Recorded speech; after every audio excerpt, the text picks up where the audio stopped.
En otras emisiones hemos tomado diferentes aspectos sobre el modelo productivo y la contaminación ambiental. Hoy queremos detenernos en un aspecto, que es el agronegocio. Tiene historia y también distintas aristas. De hecho, se relaciona con la producción de granos, commodities. Vimos cómo está concentrado en un puñado minoritario de empresas, por lo general extranjeras, agroexportadoras. También hemos visto cómo se ha avanzado en la frontera sojera, con las semillas transgénicas. Bueno, este modelo tiene consecuencias concretas. Por ejemplo, ahora tiene una relación directa con las quemas de las islas en el delta del Paraná. También tiene una relación con el acuerdo que quieren llegar con China para la producción masiva de cerdos.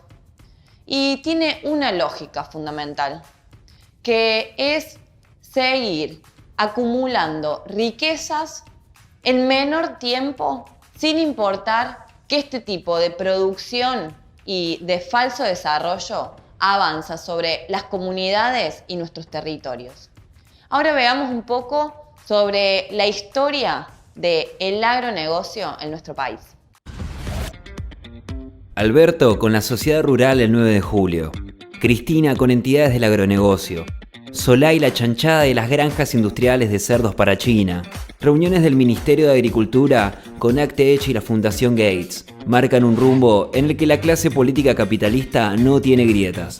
Continuar y profundizar el agronegocio, la necesidad de dólares para pagar deuda, acelera este rumbo. ¿Pero en qué consiste todo esto?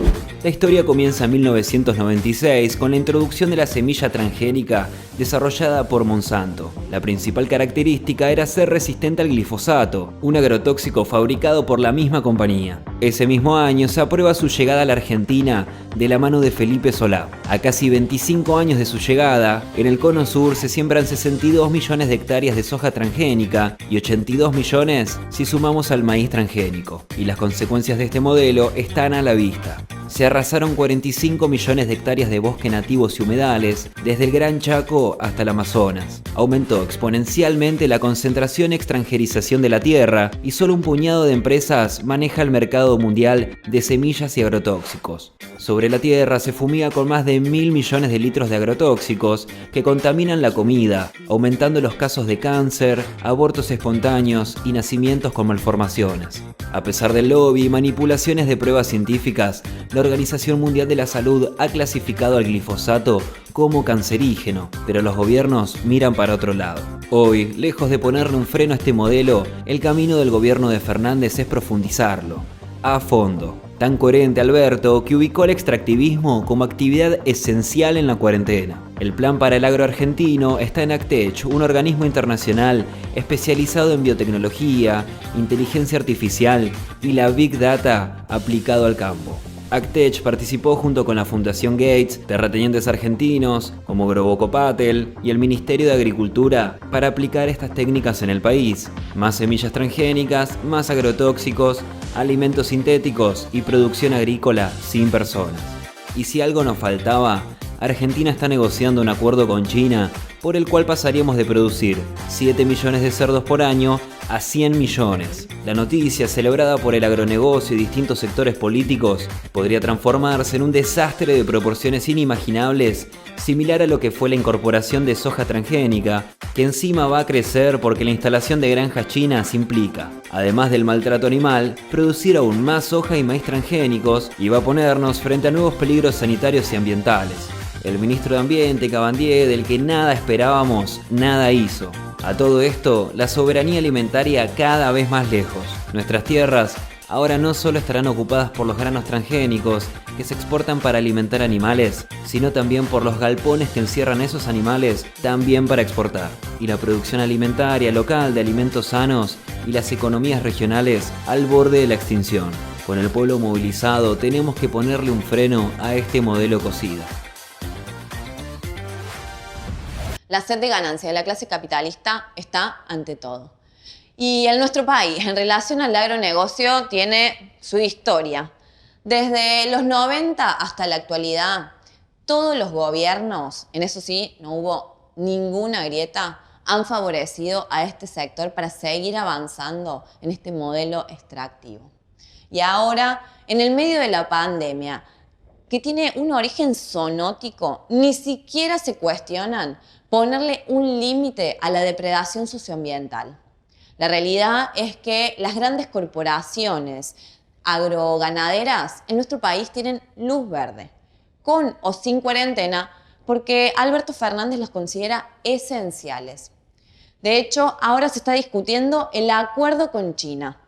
Y en realidad es un acuerdo que va a terminar trayendo grandes fábricas de nuevas pandemias, pero lo único que les interesa a este gobierno es el ingreso de divisas, de dólares, para pagar una deuda completamente fraudulenta que ni siquiera se han propuesto auditar.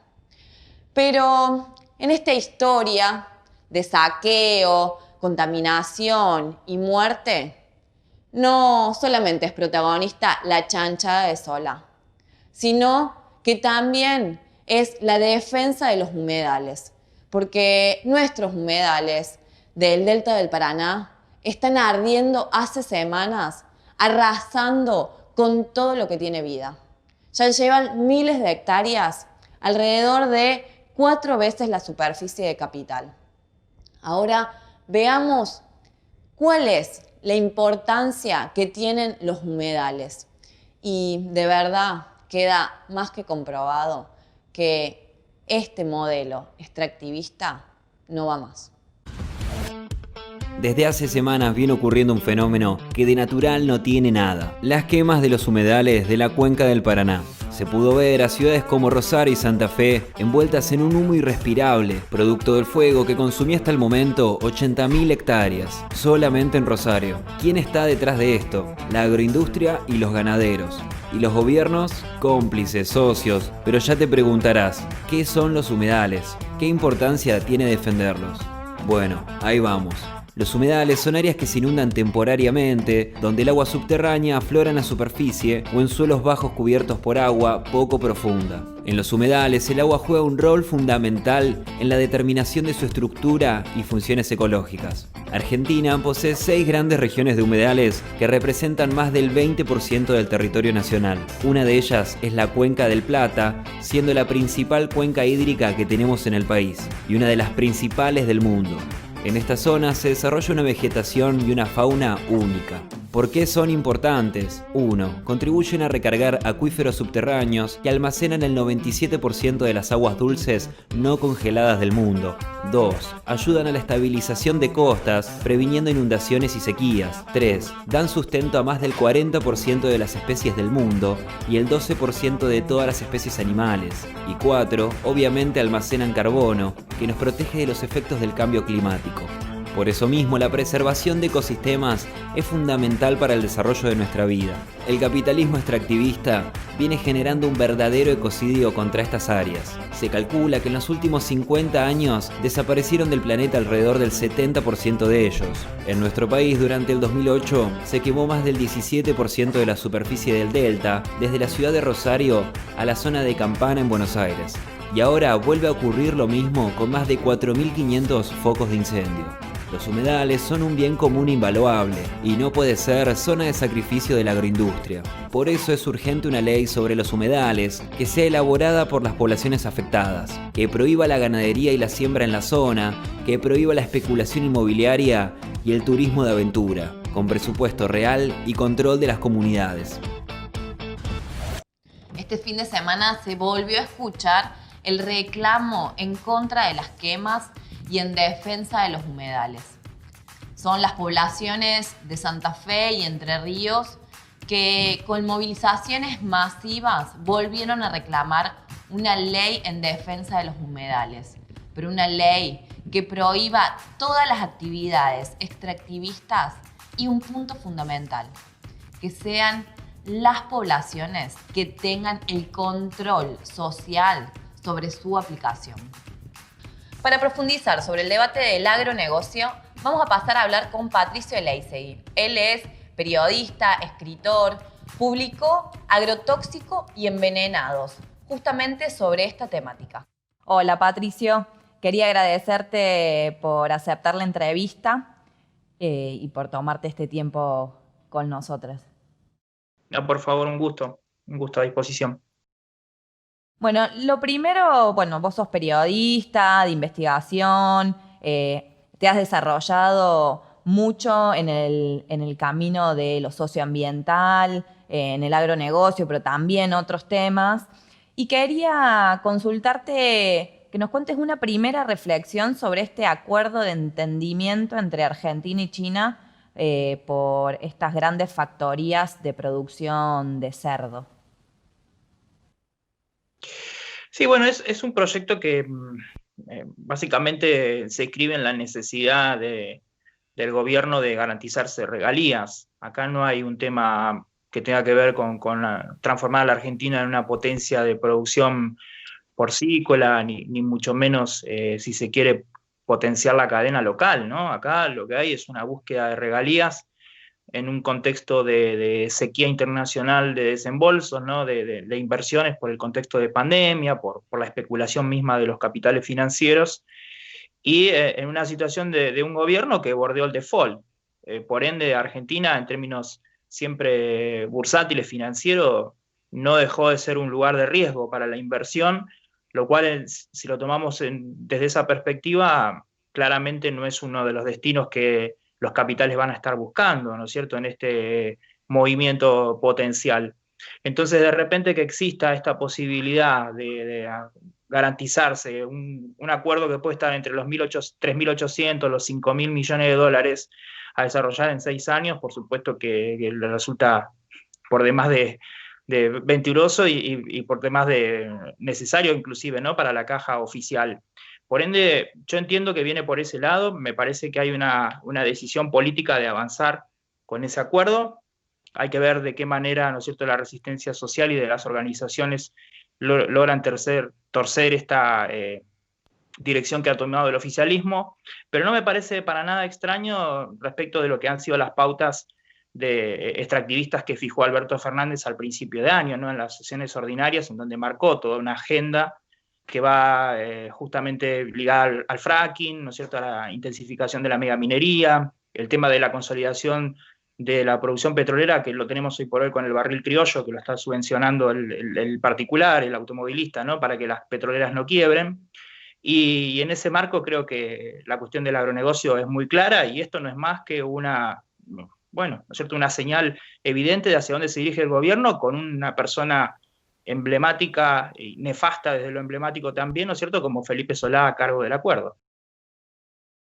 Así es. ¿Se puede encarar un proyecto así sin daños en los territorios, en las poblaciones? Bueno, la experiencia de los proyectos así marcan exactamente todo lo contrario.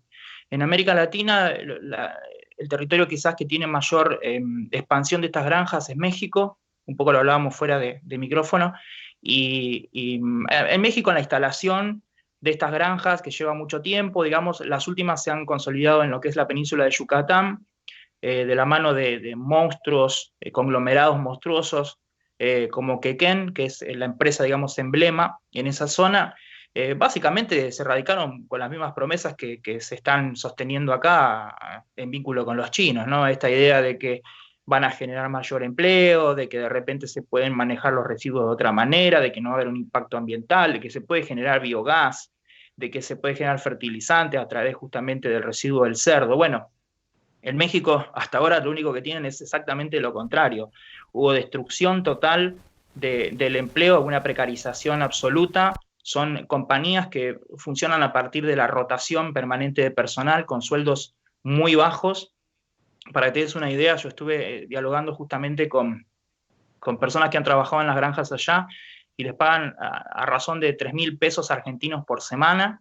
Ese es el sueldo, digamos, promedio. Hay sueldos mucho más bajos. Al mismo tiempo, lo que originó es la destrucción de la producción local. Allá tienen mucha cultura de consumo de cerdo, y a partir de la receta de alimentarlos con transgénicos, que es lo mismo que se va a hacer acá en la Argentina, que ya se hace de hecho en la producción local porcina, Transformaron a la producción de carne en una carne súper barata. Entonces, lo que es, digamos, la tradición justamente de tener tu cerdo en tu casa se volvió algo muy caro y aniquilaron tradiciones de justamente los pueblos mayas, que es donde están instaladas estas granjas.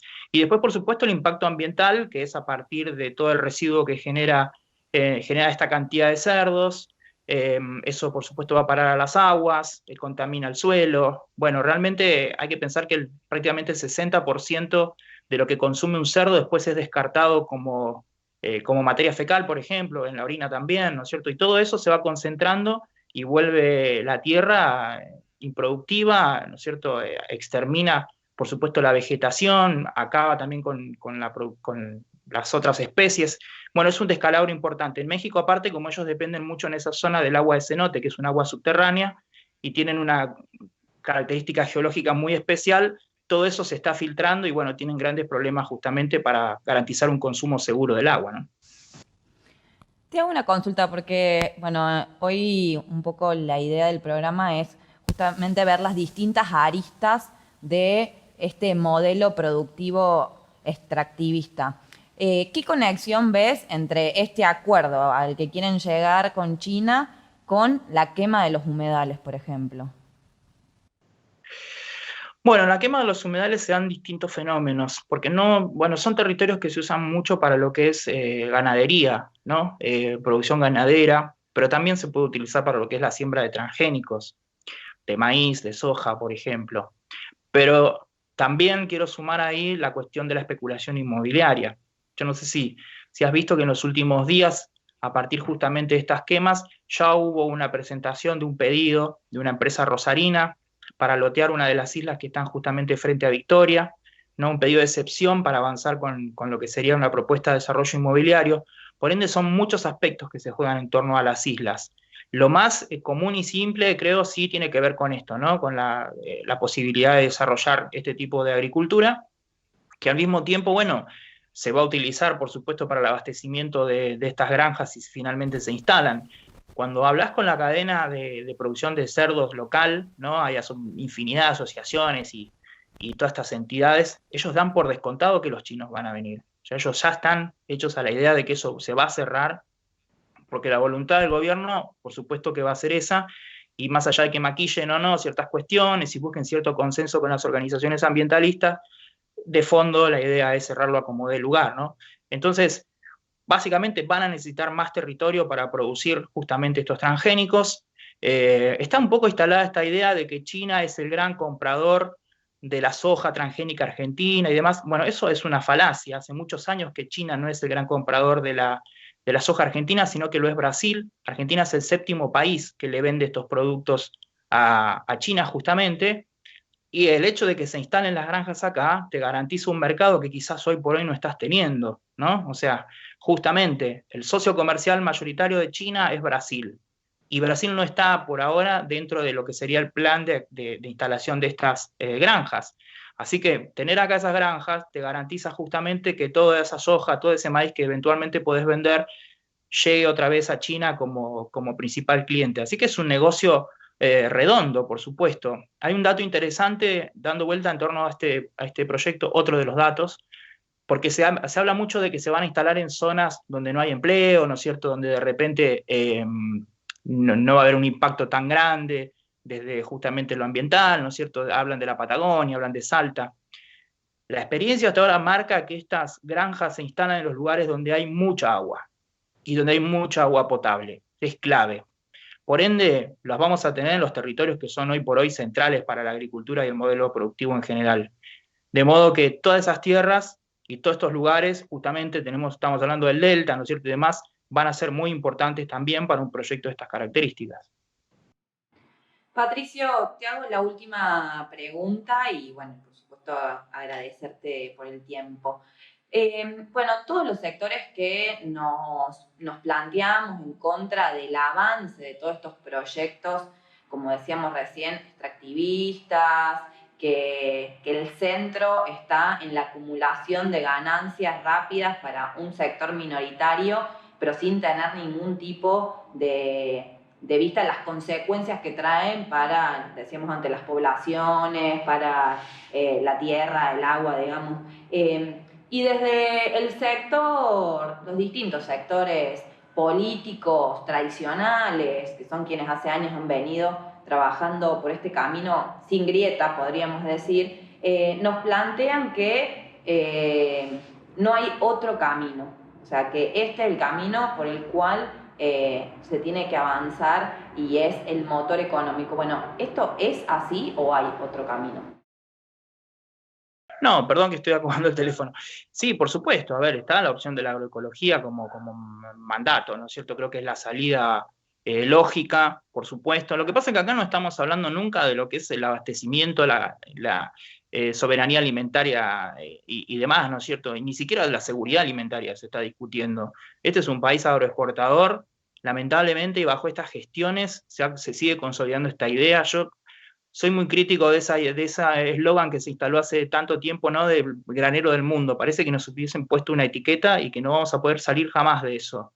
Me parece realmente que es nefasto desde ese punto de vista. Y por otro lado, estamos pagando el costo ambiental justamente de abastecer a estos grandes mercados, por supuesto, sin tomar en cuenta siquiera lo que es la alimentación propia, ¿no? Nosotros tenemos unos indicadores de obesidad, de colesterol, ¿no es cierto?, de lo que busques realmente disparados a partir justamente de este alimento ultraprocesado, que es la basura que no se puede vender al exterior. Nosotros estamos consumiendo hoy grandes cantidades de productos derivados de los transgénicos, como la lecitina de soja, por ejemplo, no sé, el jarabe de maíz alta fructosa, ¿no es cierto?, en gaseosas, en bebidas de todo tipo, que eso no se vende afuera. Estamos vendiendo lo mejor afuera justamente y dejando para acá todo este descarte, y de ahí entonces que resulta muy difícil porque estas gestiones no ponen el foco en cambiar ese modelo. A principios de año estuvo el anuncio de que se iba a crear, por ejemplo, la Dirección de Agroecología, que a mí me pareció una buena señal. Dije, bueno, quizás puede haber un cambio, se puede plantear algo, y eso hasta ahora no se oficializó y quedó prácticamente en la nada. Estamos hoy 9 de agosto y esto se anunció a principio de año, nunca se creó, y por el contrario lo que tenemos son más y más proyectos extractivistas, ¿no?, con intención justamente de volver a llevar la minería a ciertas zonas de la Patagonia, bueno, este tipo de proyectos justamente de agroexportación, ¿no? Lo que ocurrió con Vicentín, también muy conocido, en donde básicamente lo primero que hizo Alberto Fernández fue decirle a los productores de soja transgénica que se quedaran tranquilos, que iban a poder seguir vendiendo al exterior utilizando a la empresa.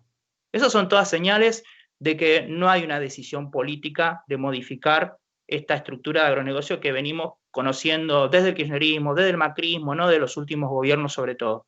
De modo que, bueno, queda desde las organizaciones alternativas, desde el resto de los espacios políticos, desde los movimientos ambientalistas, exigir y seguir presionando desde abajo hacia arriba para consolidar la idea de que la salida justamente es la agroecología, que no es más que volver a hacer la agricultura que se conocía de antes, sin los transgénicos, o sea, sin el uso tanto de venenos, sin la manipulación genética, ¿no es cierto?, sin el uso de antibióticos, que es lo que está explotado a partir de lo que es la agricultura, la ganadería feedlot. Bueno, son todos cambios que se van a tener que generar en algún momento, porque hoy por hoy el desastre ambiental y sanitario es indiscutible, ¿no? Lo vemos en el desmonte, lo vemos en los indicadores de cáncer de los pueblos fumigados, lo estamos viendo en los indicadores de nutrición en las ciudades. Sí o sí, el desastre en el que estamos nos va a tener que empujar a un cambio. Ojalá que sea con una dirección política en algún momento. Hasta ahora no tenemos ningún indicador de eso, ¿no?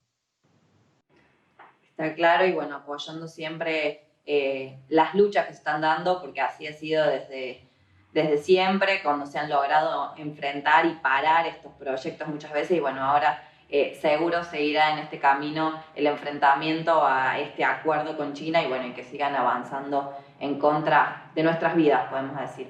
Patricio, te quiero agradecer por este tiempo. Muchísimas gracias. Gusto grande, a disposición, que estés bien. Hasta luego. Gracias, Patricio. Y como recién decíamos, sí hay otro camino.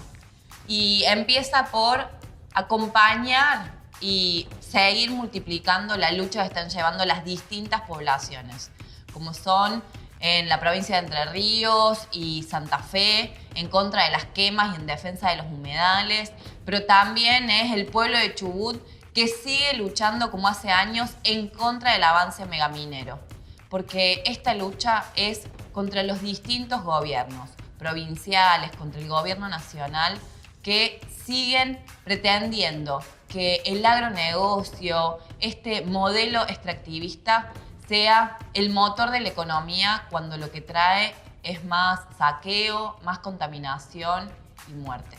Por eso hay que seguir fortaleciendo estas peleas y te invito a, si querés más información, sumarte a esta lucha por una salida ecosocialista, que sigas las cuentas de la red ecosocialista para seguir dando esta pelea de manera conjunta. Ahora, como en cada una de las emisiones, vamos a pasar a la recomendación que nos tiene Abril.